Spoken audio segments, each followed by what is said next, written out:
Akala ko sa teleserye lang pwedeng mangyari ang mga nangyayari sa buhay ko. Pero maling-mali pala ako.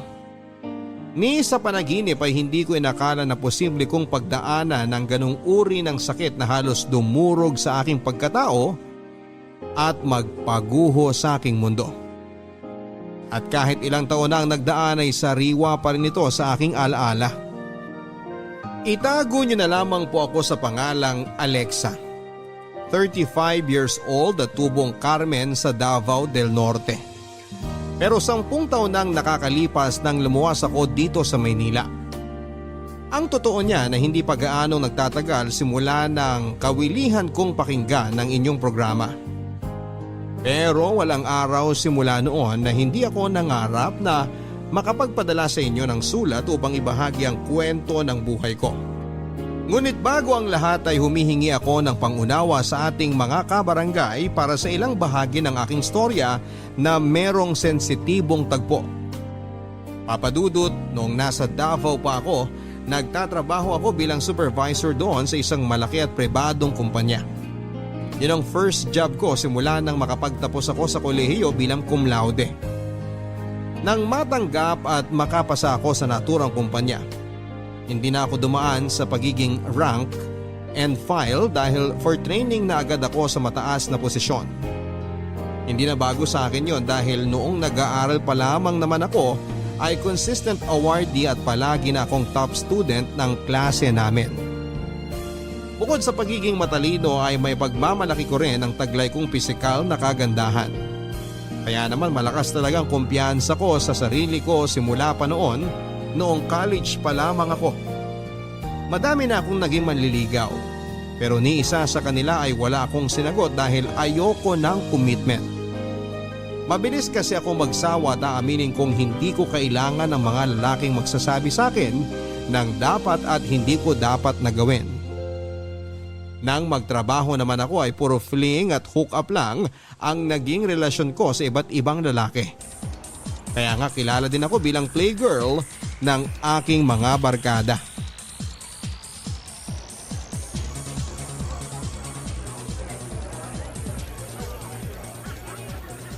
Mabuti naman nakipagkita ka na sa akin, no? Alam mo namang ikaw lang ang best friend ko tapos palagi ka pang busy these past few days. Sorry naman. Pero tama ka, busy nga ako masyado kaya naisip kong kailangan ko rin namang lumabas-labas. Kailan nga ba yung huling beses na nag-bar tayo? Sandali, meron pa ba tayong ibang kaibigan na darating? Wala na. Niyaya ko sila pero may mga kanya-kanyang commitment sa mga jowa. Kaya ayoko ng ganong klaseng relasyon eh. Merong nagdidikta sa iyo sa mga gagawin mo? Sus, matagal ka na naman ng ganyan. Mas magugulat ako kung medyo lumihis ng konti ang filosofiya mo sa buhay tungkol sa pakikipagrelasyon. Aba, paano naman mangyayari yun? Pag nangyari yun, sigurado magiging napaka-boring ng buhay ko. Biruin mo, iisang tao lang ang palagi kong sasamahan o kakausapin tungkol sa mga bagay-bagay. Hindi ko alam kung handa na ba ako sa ganong relasyon kasi sa ngayon, nag-e-enjoy pa ako sa mga panandalian lang. Yun bang kapag napagsawaan ko na, pwede ko nang iwanan? Yun bang relasyon na walang halong feelings at commitment? Happy-happy lang. Ibang klase ka din talaga, no? Ewan ko ba paano kita naging best friend? Mundo ang pagkakaiba natin pagdating sa pinaniniwalaan natin tungkol sa relasyon. Ang dami mo nang pinaiyak ng mga lalaki simula pa nung college and until now. Kakaiba ka talaga. Ikaw naman. Siyempre, opposites attract. Kaya nga tayo mag-best friend eh. At kaya nga rin pala kita in-invite kasi meron akong ikukwento. Huhulaan ko. Tungkol na naman yan sa bago mong fling o hook up, no? Paano mo nalaman? Pinagsasabi mong paano ko nalaman. Madalas naman kapag nagkikita tayo, panay ang kwento mo tungkol sa mga nakilala mong lalaki. Kaya ano ba yun? Sino na naman ba yung bago mong biktima? Sobra ka naman sa biktima. Pero pwede ko na rin siyang isama sa listahan ng mga lalaking na ghost ko.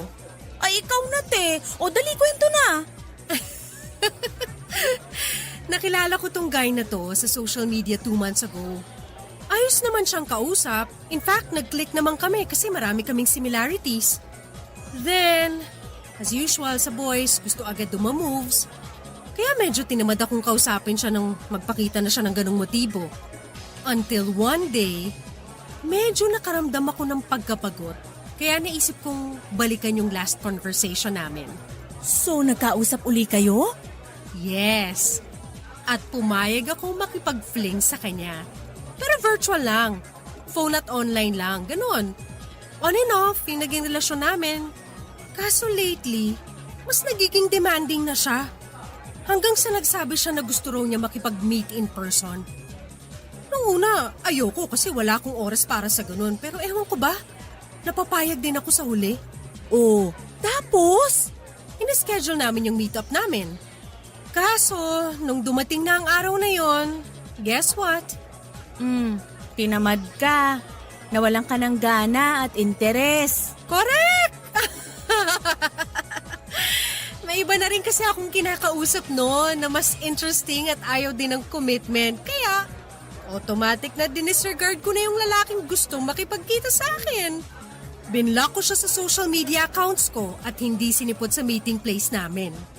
Nito ko na nga lang siya naalala at natatawa ko habang ini-imagine ko kung paano siya naghintay doon na parang tanga kung sakali. Grabe ka talaga. Kawawa naman yung tao. Paano nga kung nagpunta yun dun para makipagkita sa'yo tapos pinaghintay at pinaasa mo lang? Problema ko pa ba yun? Sinabi ko naman sa kanya na ayoko makipag-meet nung una pa lang. Siya tong mapilit. Tsaka bakit kailangan pa kasi naming magkita? Hindi pa ba sapat yung nag-uusap kami sa phone? Hindi pa ba siya kontento sa video calls namin? Baka naman tinamaan na sa'yo. Kumbaga, gusto nang seryosohin at gawing official yung relasyon nyo. Yun nga, nakakaloka. Isipin mo na lang, paano kung magtapat siya ng feelings niya sa akin pag nag-meet kami? For sure, i-reject ko lang naman siya, 'di ba? Mas mapapahiya pa siya.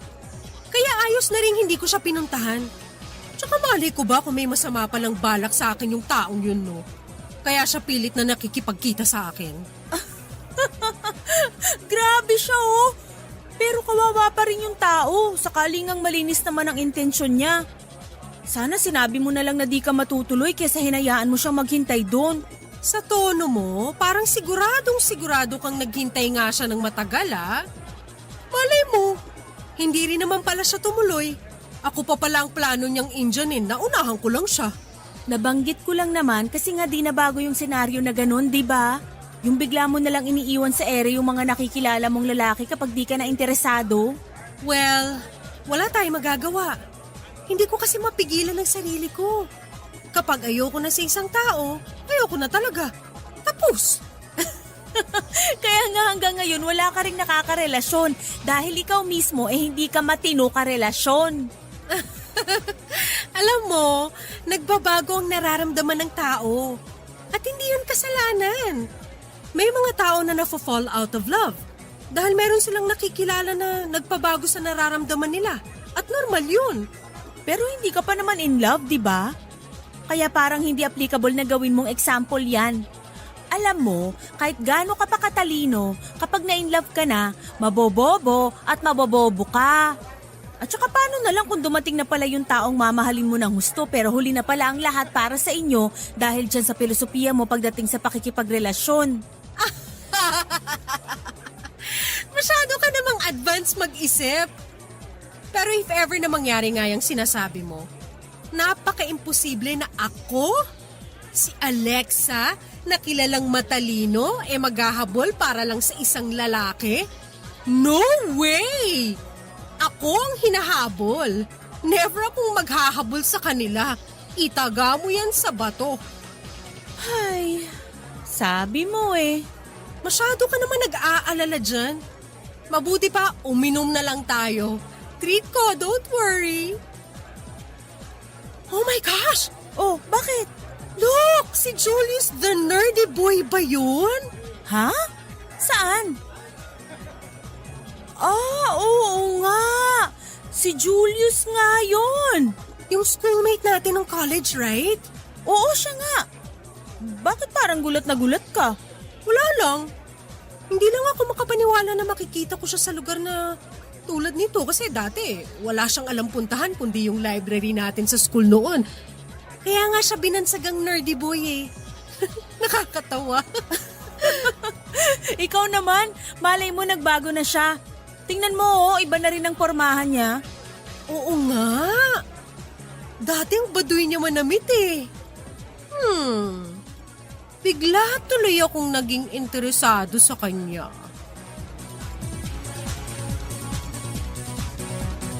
Papadudot tulad nga ng sinabi ko. Kilala bilang baduy pumorma at nerd si Julius noong nasa college pa kami. Matalino naman siya katulad ko din na palaging nangunguna sa klase nila pero kabaliktaran ko naman siya dahil sobrang seryoso niya sa buhay. Ni hindi siya marunong makihalubilo sa ibang estudyante at hindi siya pala attend ng mga party and in short ay wala siyang social skills. Para siyang pinalaki sa kuweba. Ang huling beses na nakita ko siya ay noong matapos ang graduation ceremony namin.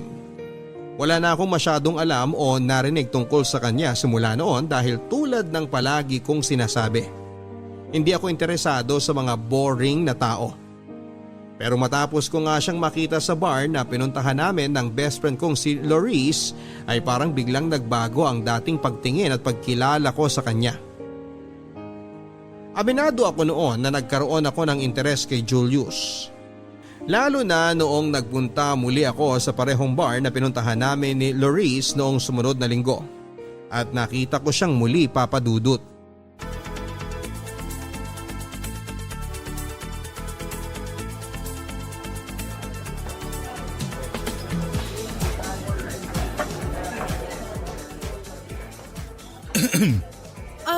Hey! Hello, here. Binila kita ng drinks. I hope you like it. Thank you! Nag-abala ka pa? No big deal. I'm Julius. At ikaw naman si Alexa, right? Yeah? Hindi mo man lang ba tatanungin kung paano ko nalaman ang pangalan mo? Bakit pa? Mukha namang natatandaan natin ang isa't isa eh. So hindi na kailangan ng ganong intro. That's good to know. Mind if I sit here? May kasama ka bang iba? Oo, kasi mag-isa lang ako. So kung meron kang hinihintay, pwede naman ako umalis na lang. Oh no! Wala akong kasama. Ako lang din mag-isa kaya pwede kang maupo dyan. Thanks. Ang totoo niyan, nakita na kita dati dito sa bar last time. Kaya umasa ako na baka makita kita ulit dito ngayon. Really? Actually, pareho pala tayo nang naisip. Seryoso ba yan? Oo. Matagal na rin since graduate tayo ng college. Wala na akong narinig tungkol sa'yo simula noon. Kumusta ka na ba ngayon, Julius? Ito, ayos naman. Working as a nurse sa public hospital. How about you? Nagtatrabaho na din ako as supervisor sa isang private company dito sa atin. Wow, supervisor ka na pala. Iba ka talaga, Alexa. Simula nung college tayo, kilala ka ng matalino sa school. Kaya naman hindi nakakapagtaka kung mataas na ngayon ang posisyon mo sa trabaho. Ikaw din naman matalino. Pero malaki ang pinagbago mo. Kasi ang natatandaan ko noon, hindi ka palalabas. May pagka-introvert ka pa nga eh. Pero tingnan mo naman ngayon, marunong ka na makipag-socialize. Ganun talaga siguro. Napag-isip-isip ko na kailangan ko din lumabas sa comfort zone ko. Para din mag-grow. At isa yun sa mga desisyon kong hindi pinagsisisihan dahil ang totoo niyan, kung hindi ako nagbago, siguradong hindi kita makikita uli. Anong ibig mong sabihin? Hindi ko alam kung nasabi ko na ba sa ito nung college pa tayo na crush kita. Oh my gosh, really? Pero wala akong matandaan kasi nga marami kayo nagsasabi na crush niyo ako. Oo eh. Hindi ko na nga rin maalala kung nabigyan ba ako ng chance na makapagtapat sa'yo noon. Paano ba naman?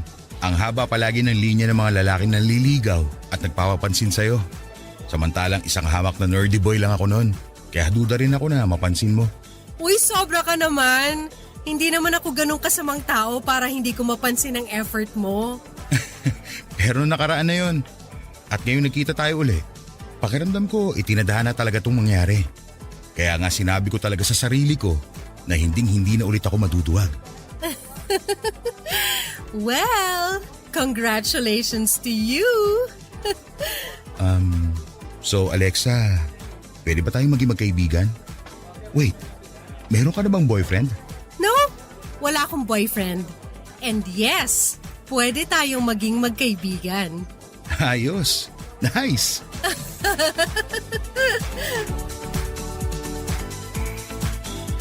Papadudot na puno nga ng kwentuhan at maraming tawanan ng pagkikita naming yon ni Julius. At masasabi kong nag-enjoy talaga akong kasama siya. Na hindi ko na nga namalayan kung anong oras ba kami naghiwalay at bago umuwi ay nagsuggest siya na ihatid ako sa aking apartment. Bagay na hindi ko naman tinanggihan dahil ng araw na yon ay hindi ko dala ang kotse ko. Nagpalitan na rin kami ng numbers at nagfaluhan sa social media dahil malakas ang pakiramdam namin na hindi yon ang magiging una't huli naming pagkikita. Kahit ako sa sarili ko ay hindi ko rin mapigilang ma-excite sa mga susunod pa naming paglabas na hindi nga nagtagal ay nangyaring muli. Dumalas ang pagkikita at paglabas namin ni Julius, Papadudot. Hanggang sa formal na rin niya akong niligawan. Bagay na hindi ko tinanggihan pa. Pagkalipas lang ng ilang buwan ay sinagot ko na siya at opisyal na ngang naging kami. Oo, walang wala talaga sa karakter ko ang pagpayag na magpaligaw kay Julius. Pero nang maging kami, pakaramdam ko noon. Naging totoo ang saya sa dibdib ko. Palibasa sa unang pagkakataon ay naranasan ko na ma-in love. Papadudot noon lang talaga ako na in love sa tanang buhay ko.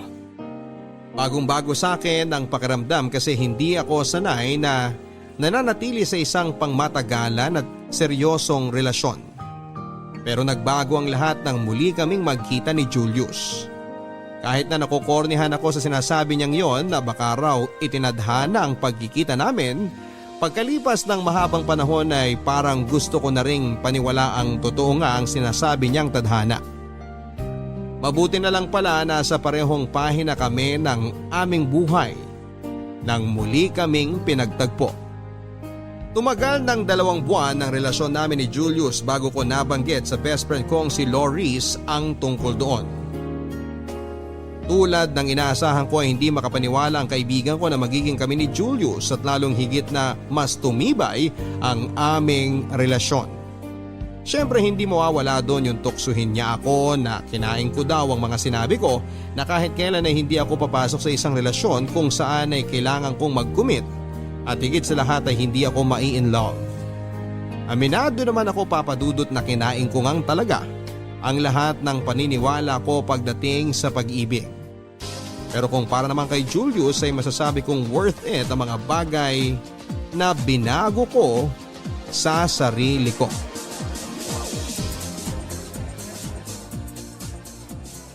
Mabuti naman nakipagkita ka na sa akin. Malapit na talaga ako magtampo sa'yo eh. Hala, bakit naman? Eh paano, nauubos na masyado ang panahon mo sa Julius na yan? Di mo na ako masyadong pinapansin o nire-replyan sa mga chat and text ko sa'yo. Kailan mo ba kasi planong hiwalayan si Julius ha? It's been 2 months. Usually araw o linggo lang ang tinatagal ng mga nakakarelasyon mo eh. Ewan ko ba? Pero parang hindi ko kayang hiwalayan si Julius. Tulad ng ginagawa ko sa mga nakaka-fling ko lang. Kasi parang lalo akong nahuhulog sa kanya. Alam mo yun? So in love ka na nga? Siguro nga, kahit ako mismo nagugulat sa sarili ko kasi hindi ko akalaing may in love ako ng ganun kabilis kay Julius. Nakakatawa man pakinggan pero totoo. Halata naman eh. Pero di naman sa sinisira akong kaligayahan mo ha. Kaya lang, di ka ba natatakot? Natatakot saan? Na kapag hinayaan mo pa ang sarili mo na mahulog kay Julius, baka sa huli, magsisi ka. Magsisi ako?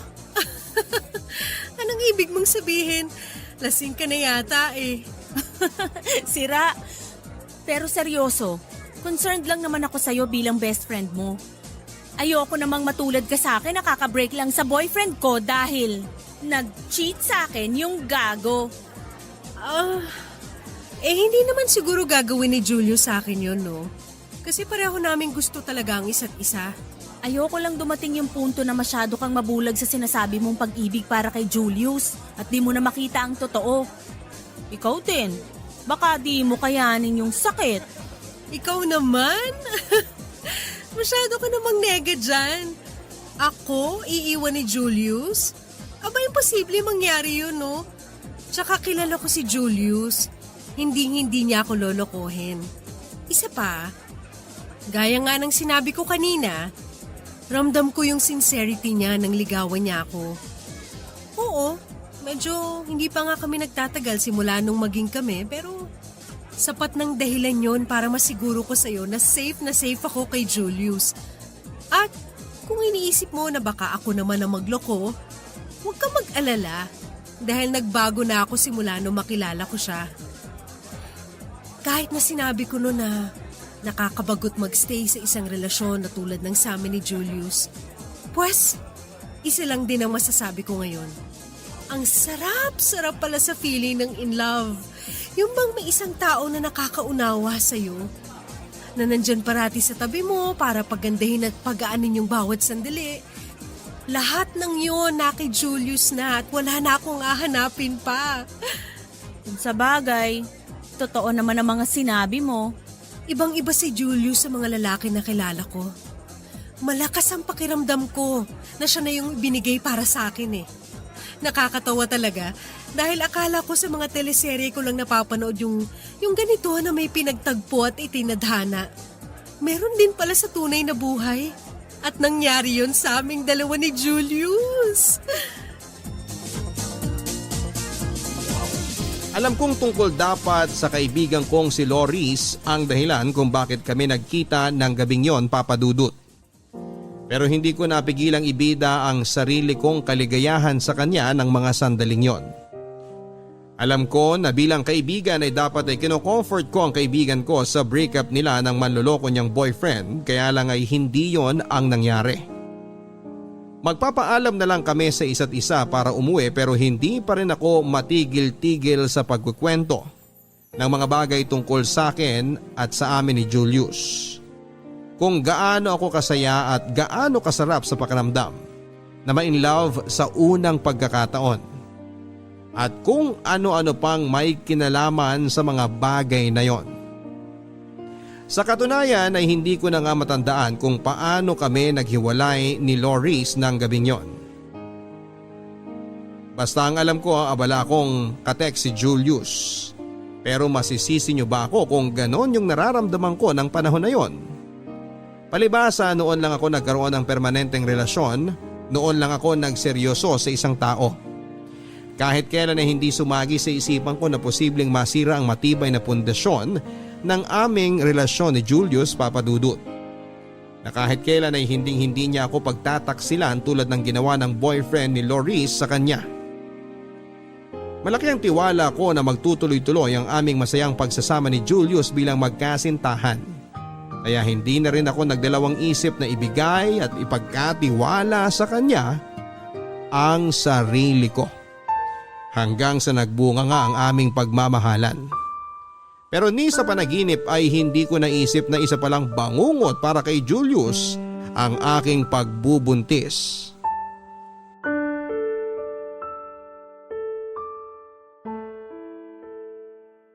I'm really sorry, Alexa, pero hindi ko matatanggap ang batang yan.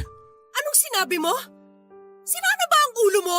Sira ulo na o sira ang ulo, pero hindi ko pananagutan ng batang ipinagbubuntis mo. Paano ako nakakasiguradong anak ko nga yan? Anong sinabi mo? Nagdududa ka na hindi ikaw ang tatay nitong ipinagbubuntis ko? Bakit? Imposible ba mangyari yon? Kilala kita. Hindi ka marunong makontento sa iisang lalaki. Anong malay ko na kapag hindi tayo magkasama may iba kang kinakalantarin? Ang kapal naman ng pagmumukha mong pagbintangan ako ng ganyan! Gago ka! Ang sakit doon ah! Kulang pa yan, Julius! Kulang pa yan dahil sa harap-harapan mong panginsulto sa akin! Wala akong pakialam sa nararamdaman mo, Alexa. Dahil ang totoo niyan, nagpunta talaga ako dito para formal nang makipaghiwalay sa'yo. Ano? Gusto ko nang tapusin ang relasyon na to. Kasi hindi na ako masaya sa'yo. Hindi na kita mahal.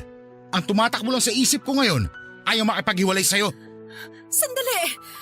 Sandali lang, Julius. Ano bang sinasabi mo? Bakit mo naman naisip na makipaghiwalay sa akin ng biglaan? Ano bang ginawa ko para magkaganyan ka, ha? Ang dami mo namang tanong eh. Akala ko ba matalino ka? O bakit hindi mo maintindihan yung punto ko? Kailangan ko pa bang isulat tapos lagyan ng mga drawing para maintindihan mo ang sinabi ko? Oo! Kailangan mo ipaliwanag sa akin isa-isa kung anong klaseng kabaliwan ang pumasok sa utak mo. Para bigla mong gustuhin na tapusin na ang lahat ng namamagitan sa atin. Kailangan mong ipaintindi sa akin ang mga dahilan mo dahil wala akong maintindihan kahit isa. Ano bang mahirap intindi sa mga sinabi ko, ha? Gusto mo pa ba talaga idikdik ko sa pagmumukha mo na ayoko na sa'yo? Na gusto ko na makipaghiwalay? Sa totoo lang, hindi naman talaga ikaw ang babae na nakikita ko na makakasama ko habang buhay eh. Hayop ka nga talaga! May pasabi-sabi ka pa na itinadhana ang pagkikita natin. So sinabi mo lang yon para paikutin ako? Ha? Ano, sumagot kang hayop ka? Ay, bakit ba ang dami mo pang tanong? Aalis na ako. At saan ka pupuntang lintig ka? Ha? Ano ba?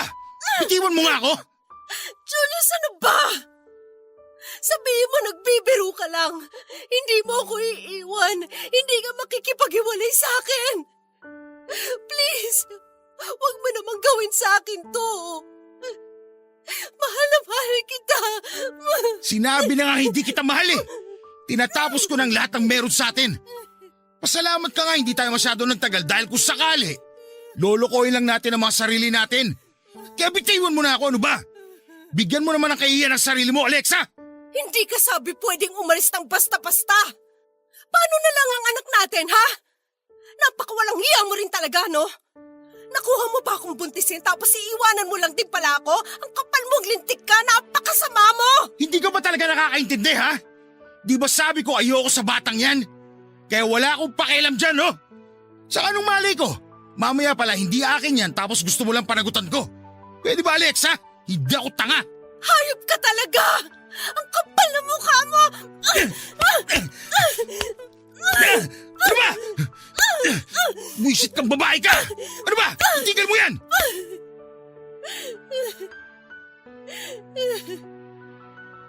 Ganun mo na lang ba kadaling ibasura ang lahat sa atin? Ano nang gagawin ko sa anak natin kung aalis ka, Julius? Sabihin mo, ano? Aba, malay ko sa'yo! Katawan mo yan!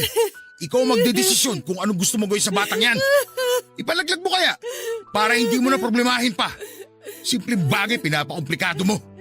O kung gusto mo, pwede mo rin namang ibenta sa mag-asawang hindi magkaanak. Napakasama mong tao! Paano mo naaatim na sabihin yan sa sarili mo pang anak? Masahol ka pa kay Satanas! Ay, nako! Ang dami mo pang drama dyan. Basta, buo na ang desisyon ko. Hindi ko pananagutan ng batang yan dahil hindi ako kumbinsidong sa akin nga yan. Pasensya ka na ha, pero nagbabago ang nararamdaman ng tao at hindi yung kasalanan.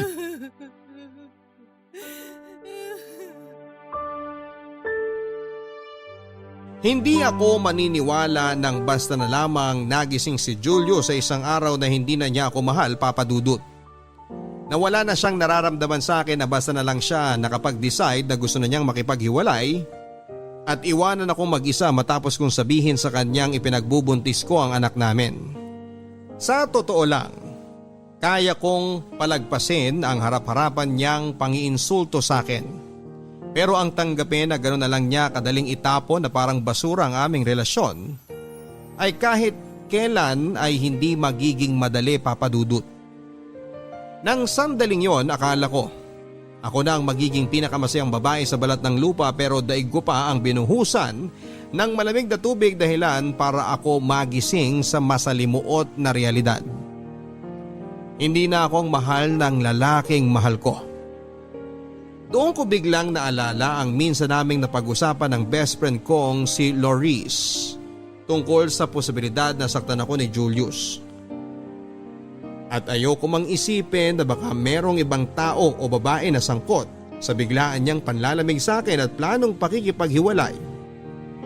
Ay hindi ko pa rin napigilan ang isipan ko na magduda, Papa Dudut. Kaya naman upang makumpirma ang aking hinala, noong umalis si Julius sa apartment ko ay palihim ko siyang sinundan ng gabing yon. Para bang nakutuban ako na hindi pa siya dederetsyo na umuwi sa bahay nila. Alam kong parang tanga ang ginawa kong yon pero hindi na ako nakapag-isip. Para ako na blackout noon, Papa Dudut. Nagpadala na ako sa bigat ng nararamdaman ko ng mga oras na yon. Tama nga ako na hindi pa planong umuwi ni Julius. Nakita ko siyang umupo sa smoking area sa labas ng bar kung saan kami unang nag-usap noon. Parang may hinihintay siya. At pagbaba ko ng sasakyan ay kitang-kita ng dalawang mata ko kung paano siya nakipaglandian habang hinahalik-halikan sa pisngi ang babaeng lumapit sa kanya. Ang bago niyang babae ay walang iba kundi ang best friend ko na si Loris, Papa Dudut. Sinong mag-aakala nang walang hiya ko palang best friend ang aahas sa aking boyfriend? Nakakatawa dahil ni sa hinagap ay hindi ko naisip na posibleng mangyari sa akin ang mga eksena sa teleserye na madalas ay napapanood ko lamang. Daig ko pang sinaksak ng patalikod ng 1,000 beses, Papa Dudut. Nang makita kong parang linta na nakalingkis si Loris kay Julius, ay hindi ko na napigilan ng galit sa aking puso. Nang sandaling yon ay parang gusto kong pagpira-pirasuhin ng buhay ang traidor kong best friend. Naisip kong paano naaatim ni Loris na makipag-sweet-sweetan kay Julius samantalang alam na alam naman niyang may relasyon kami ng lalaking nilalandi niya. Tandang-tanda ko pa kung paano ko yon ipinamumukha sa kanya. Kaya wala siyang dahilan para aksidenteng agawin ng boyfriend ko sa akin. Magkahalong sama ng loob at galit ang nangingibabaw sa akin ng mga sandaling yon, Papa Dudut. Kaya naman hindi ko na hinayaang maglandian pa sina Julius at Loris. Lalo lang nagdidilim ang paningin ko kaya hindi ko na napigilan ang sarili ko na gumawa ng eksena at sugurin silang dalawa.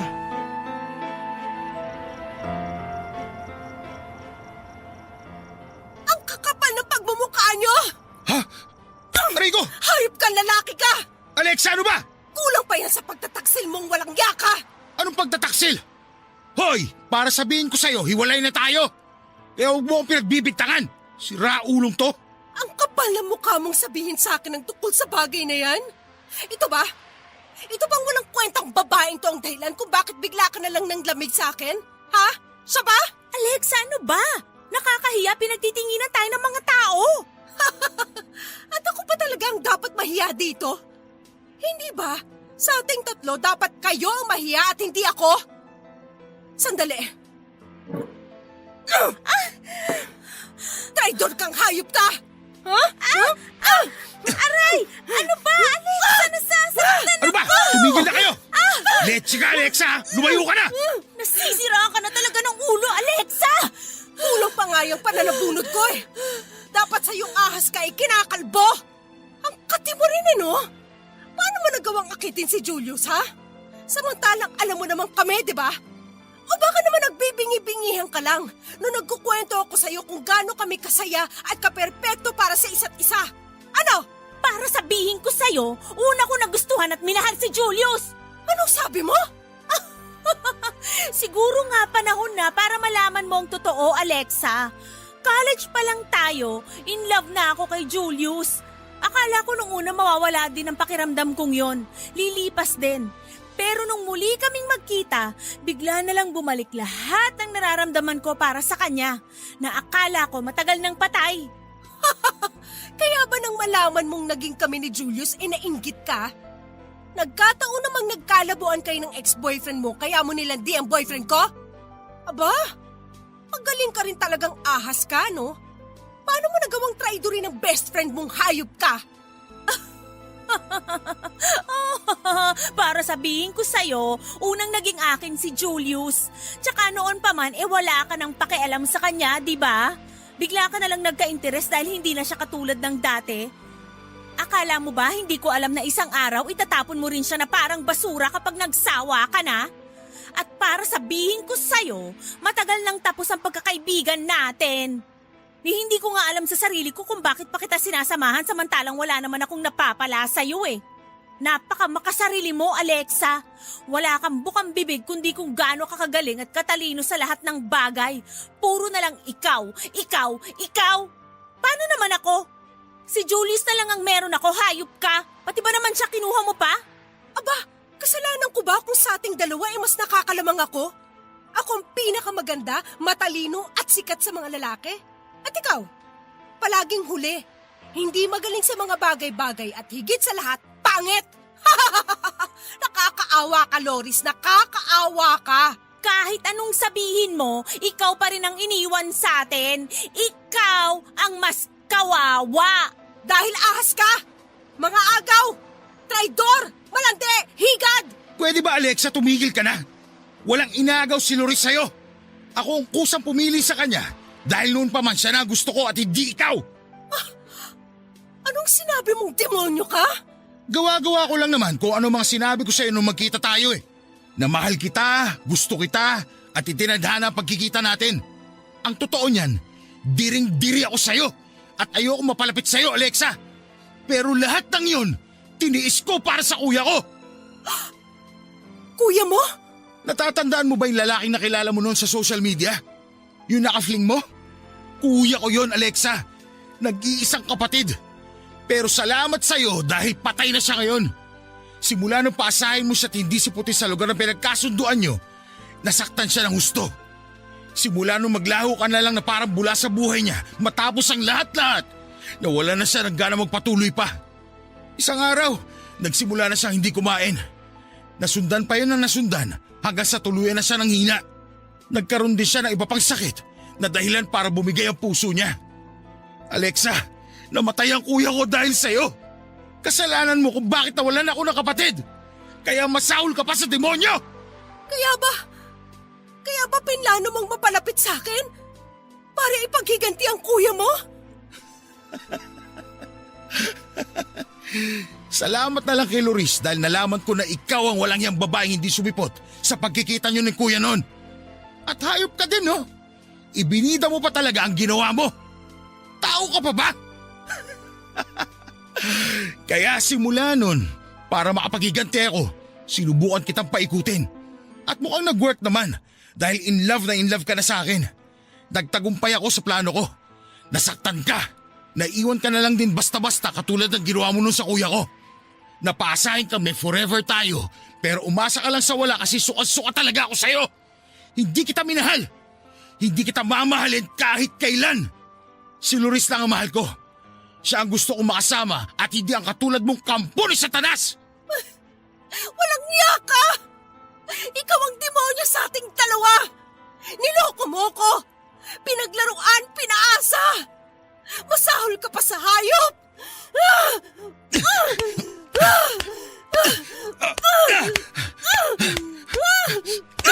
Ano ba? Tigilan mo sa aming pananakit sa akin, balo ka!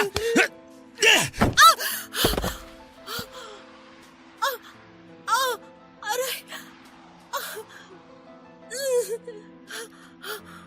Dugo! Hayop ka, Julius! Anong ginawa mo sa anak natin? Ang baby ko! Ang baby ko!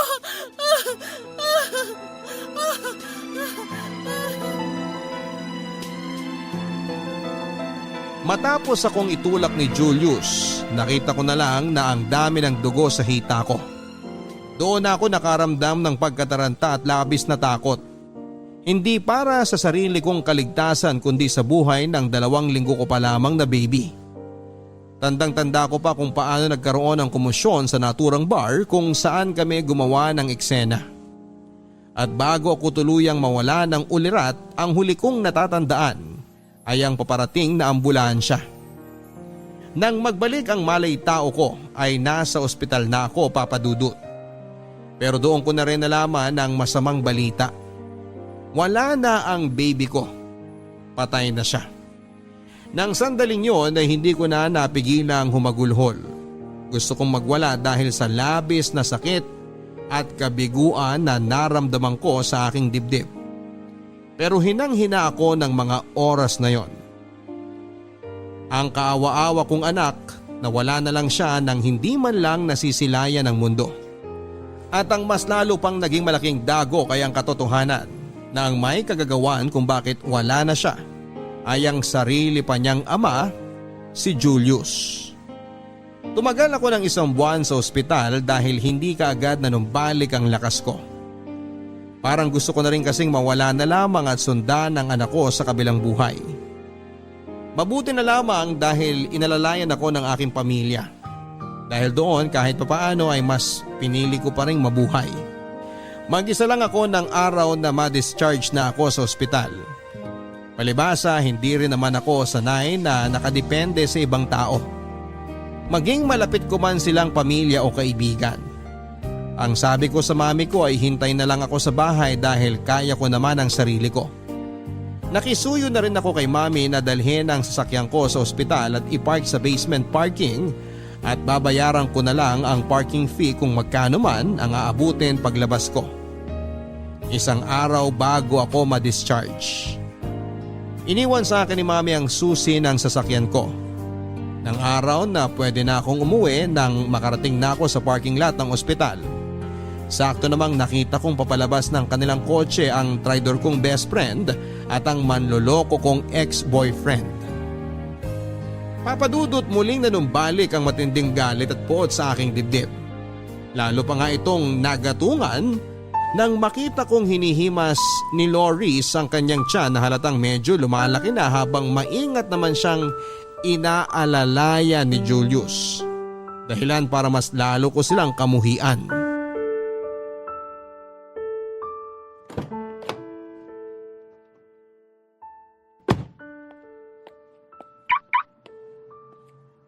Wow naman! Wow talaga! Alexa, anong ginagawa mo dito? Nagulat ka ba, Loris? Bakit? Akala mo ba ikinamatay ko na yung pagkakalaglag ng anak ko? Pwes, para sabihin ko sa inyong dalawa, oo, kamuntik na. Pero tingnan niyo naman ako ngayon. Buhay na buhay. Malakas at masayang-masaya makita kayo na magiging isang buong pamilya.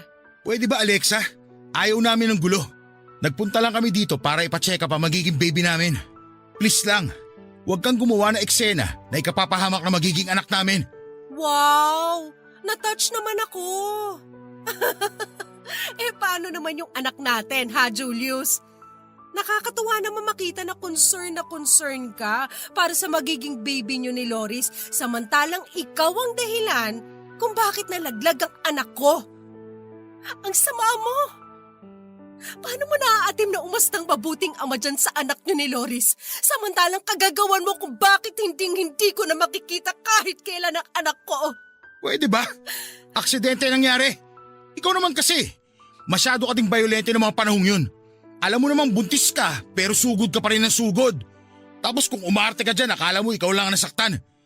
Hoy Alexa, grabing pasa, kalmot at sugat din kaya ginawa mo sa akin. Pati na kay Loris. Pasalamat ka nga at hindi kami nagsampa ng reklamo laban sa'yo eh. Kung makapagsalita ka, akala mo ikaw ang biktima. Naririnig mo ba mga sinasabi mo, Julius? Nag-iisip ka ba talaga? Hindi ka man lang ba nanghihinayang sa lahat ng pinagsamahan natin? Tayo dapat ang magiging isang masayang pamilya. At hindi kayo ni Loris. Tayo dapat yon gaya nung ipinangako natin sa isa't isa. Pero ano nangyari? Hindi na ba talaga mabibigyan ng pagkakataong maayos natin ang relasyon natin? Julius, ano bang nagustuhan mo kay Loris na hindi mo mahanap sa akin? Nasa akin naman ang lahat, di ba? Maganda ako, matalino. Di hamak naman na mas marami din akong pera kaysa sa hampas lupang babaeng yan, no? Kaya bakit hindi na lang ako, ha? Bakit hindi ka na lang bumalik sa akin? Ano ba sa mga sinabi ko noon ang hindi mo naiintindihan, Alexa, ha? Gusto mo pa talagang ulitin ko para masaktan ka lalo? Sige, uulitin ko. Hindi kita minahal. Ginamit lang kita para maipagiganti ko ang kuya ko. At ngayon nakikita na kita miserable, wala kang idea kung gaano ko kasaya. Ano ngayon ang pakiramdam ng paglaruan? Tulad ng paglalaro mo sa damdamin ng mga lalaki na kilala mo noon, ha?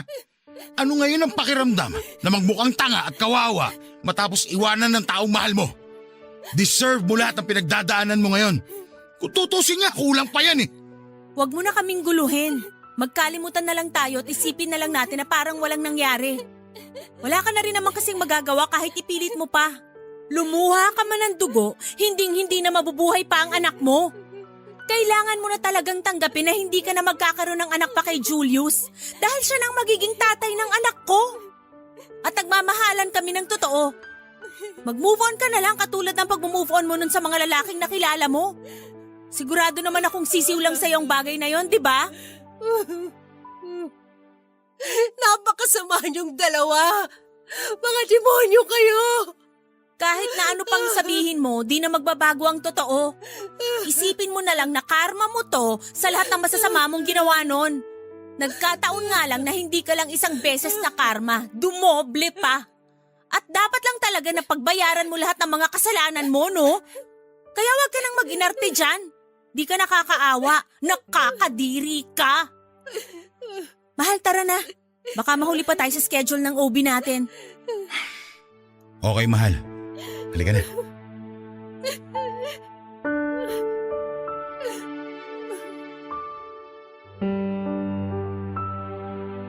Luhaan akong iniwan ni na Julius at Loris ng sandaling yon, Papa Dudut. At dahil sa hindi ko maipaliwanag na sakit na aking nadarama, kaya napahagulhol ako sa loob ng sasakyan ko. Matapos nilang umalis. Mabuti na lang dahil nagawa ko pang tawagan ang aking mami para magpasundo. Hindi ko na rin naman kayang mapag-isa ng panahon na yon. Pagdating ko sa bahay ng mga magulang ko ay agad akong nagkulong sa kwarto. Umiyak lang ako ng umiyak noon habang pilit na binubura sa aking isipan ang mga eksena kung saan ay masayang masaya sina Julius at Loris kasama ang magiging anak nila. Papadudot, awang-awa ako sa sarili ko. Yung dati ako na malakas, matapang at matalino ay tila naglahong parang bula sa kalawakan at napalitan ng mahina at miserableng bersyon ko. Nang mga panahon na yon ay dumanas ako ng labis na depression. Una na doon ay dahil sa pagkawala ng aking baby. Ikalawa ay ang pagtataksil ni Julius at pagiging traidor ni Loris. At huli ay ang pagsasabwatan nilang dalawa para maghiganti sa akin. Pakiramdam ko ako na ang pinakawalang kwentang tao sa mundo, Papa Dudut. Dahil kung totoo man ang doble karmang sinasabi ni Loris ay parang sobra-sobra naman yatang sakit ang ganti sa akin ng tadhana. At dahil nga sa hustong kalungkutan, matinding kapighatian at pagiging kaawa-awa na aking naramdaman, kaya naman tinangka kong tapusin na lamang ang aking buhay. Papadudot, alam kong malaking kasalanan sa Diyos ang kitlin ko ang sarili kong buhay sa pamamagitan ng pag-inom ng gamot hanggang sa ako ay ma-overdose. Pero desperado na kasi ako. Sa dami ng trahedyang nangyari sa aking buhay ay hindi ko na alam kung paano gumising sa umaga ng masaya at masigla katulad ng dati. Gusto ko na lang matapos yung sakit. Kaya gusto ko na lang din na mawala. Pero sa kabila ng lahat ay hindi pa rin ako pinababayaan ng Diyos. Nang mga sandaling yon, mabuti na lang dahil nakita ako ng mga magulang ko kaya naman naisugod nila ako sa pinakamalapit na ospital kung saan nananatili ako ng halos 3 linggo. Pinagalitan at pinagsabihan ako ng husto ni na mami at daddy tungkol sa ginawa ko sa aking sarili. At aaminin kong natauhan ako nang umiyak sa harapan ko ang mga magulang ko, Papa Dudut. Doon ko na-realize na hindi pala ako nag-iisa sa labang pinagdaraanan ko. Na merong mga taong nagmamahal sa akin at handang tumulong sa akin sa mga panahong pakiramdam ko ay mag-isa na lamang ako.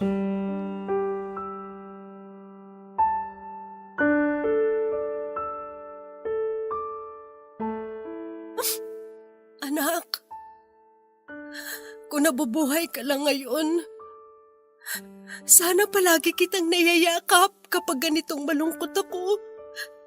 Alexa, iha, tinitignan mo na naman ang mga gamit ng baby mo. Hindi ko kasi mapigilan, Mami. Pakiramdam ko kasi kapag hinahawakan ko ang mga damit niya, buhay na buhay siya. Kapag nandito ako sa dapat na magiging kwarto niya, feeling ko hindi talaga siya nawala. Naiintindihan ko, anak. Nag-aalala lang kasi ako sa'yo dahil baka sumama na naman ang pakiramdam mo. Alalahanin mo, kagagaling mo lang sa trangkaso. Baka mapinat ka.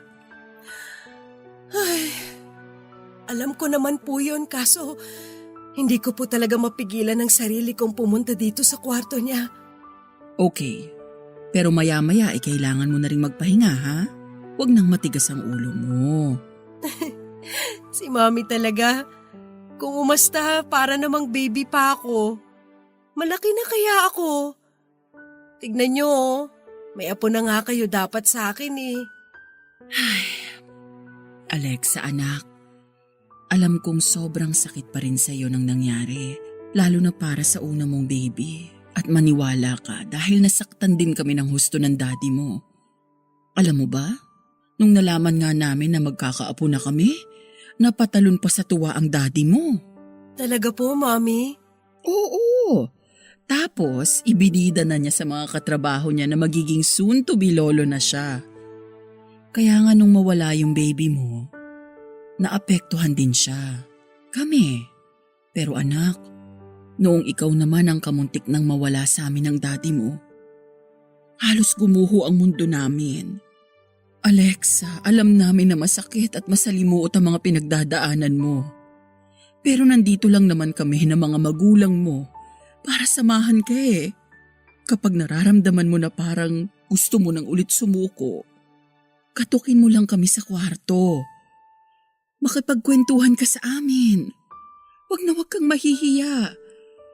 Kahit pa sa kalagitnaan ng tulog namin, walang problema.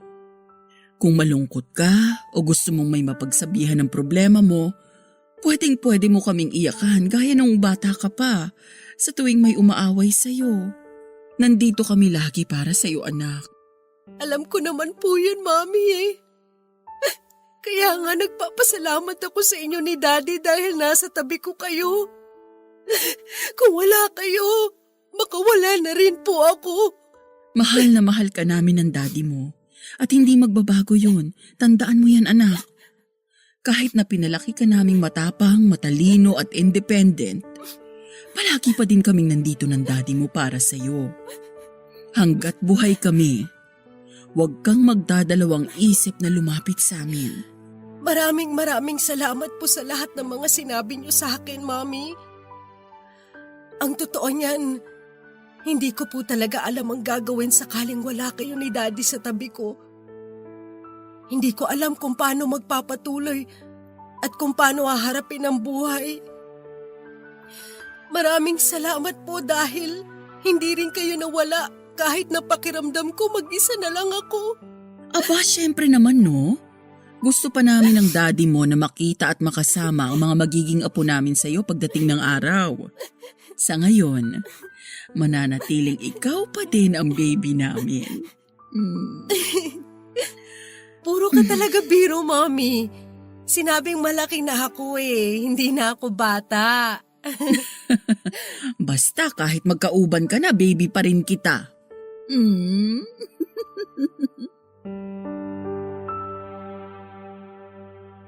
Nagdaan ng ilang buwan at hindi ko na nga namalayan ang paglipas ng isang taon, Papa Dudut. Ngunit masasabi ko namang bumuti ang kalagayan ng aking pisikal na pangangatawan kasabay ng aking mental health. Nakabalik na rin ako sa aking trabaho at doon na lang ako mas nagpaka-busy para naman kahit papaano ay pansamantalang mawala sa aking isipan ang mga pinagdadaanan ko. Sa tulong din ng aking mga magulang at malalapit na kamag-anak, mas naging maayos ang estado at disposisyon ko sa buhay ko. Nawalan na rin ako ng balita kina Julius at Loris ng panahon na yon. Naisip kong mas mabuti na yon kaysa patuloy ko lang silang kamuhian. Aaminin ko na kahit ilang taon na ang nagdaan, ay hindi ko pa rin sila ganap na napapatawad. Pero buo pa rin ang pag-asa ko na darating ang panahon kung kailan tuluyan na ring mawawala ang galit na nararamdaman ko sa aking puso para sa kanila. Pero iba rin maglaro ang kapalaran, Papa Dudut. Kung minsan hindi talaga pwedeng maging kampante dahil palaging nangyayari ang hindi inaasahan. Tulad ng muling pagkukrus ng landas namin ni Julius sa dating bar kung saan kami muling nagkita at unang nag-usap noon.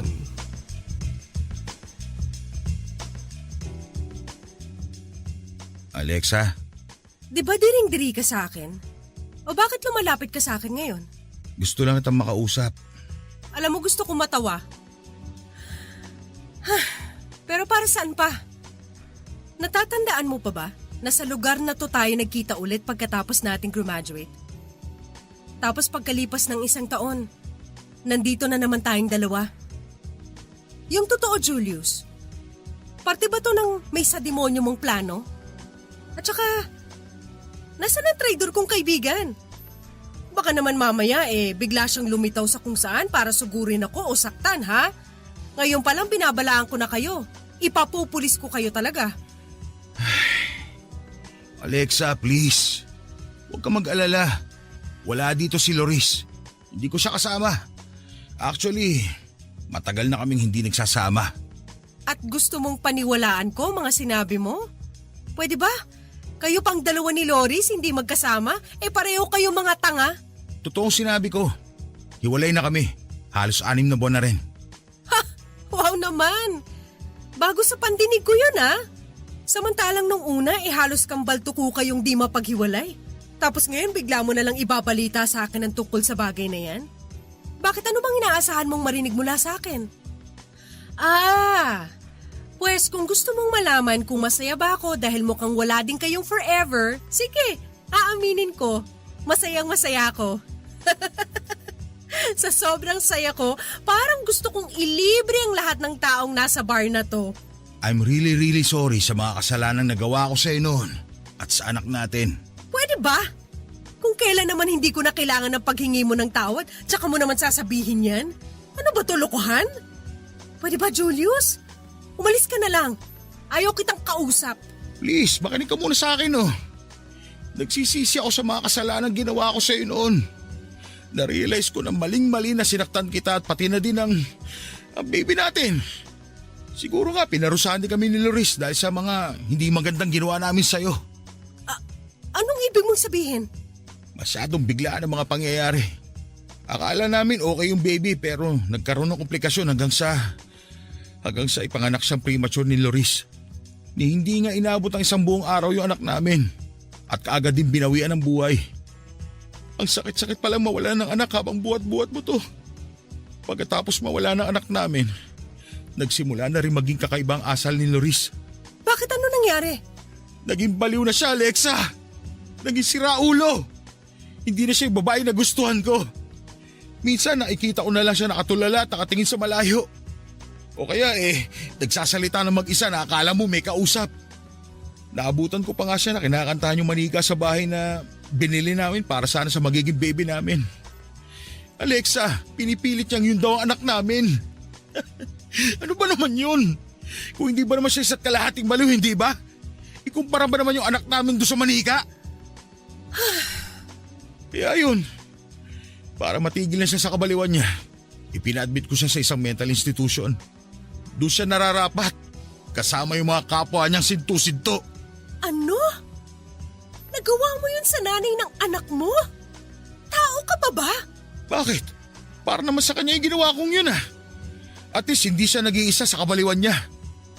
Ang totoo niyan, Alexa, pagkatapos siyang mawala sa buhay ko, may isa pa akong na-realize. Na ikaw pala talaga ang mahal ko.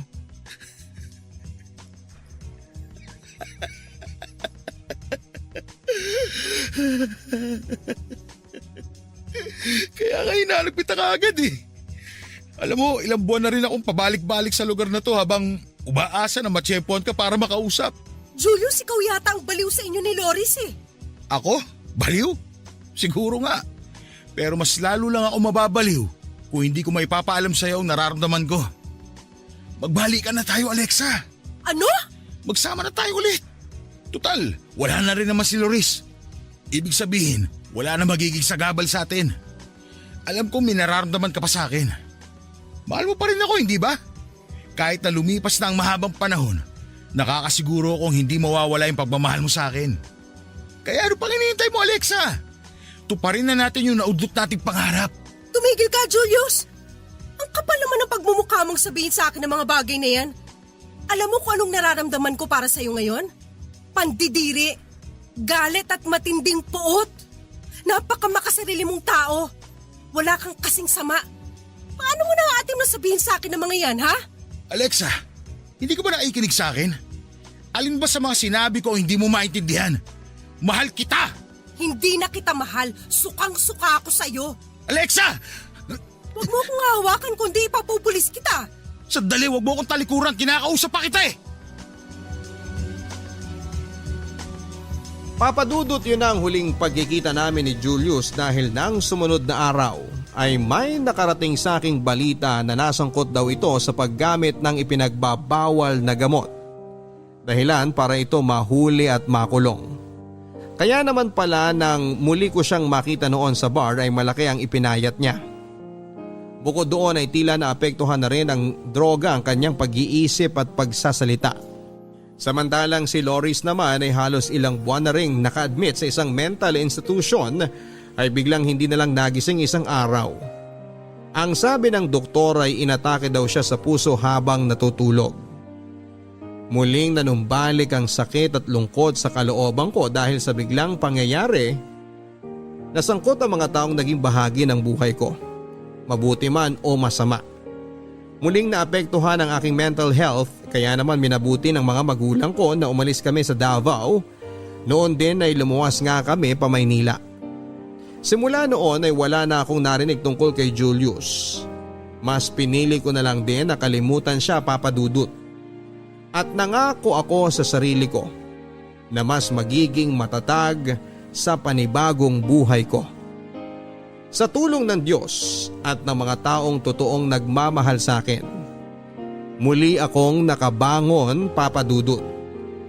Nangako ako sa aking sarili na balang araw ay muli akong iibig sa sandaling makatagpo ako ng lalaking mas may malinis na intensyon at mabuting budhi na siyang makakasama ko habang buhay.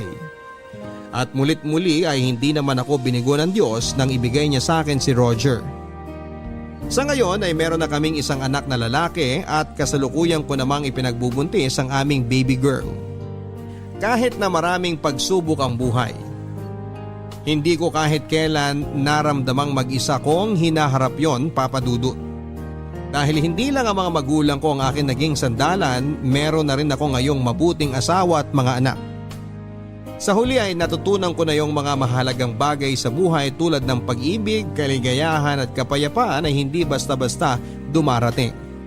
Dahil ang mga yon ay unti-unti nating binubuo sa ating puso para maibahagi natin sa iba. Kaya nga importante na mabuti ang ating intensyon upang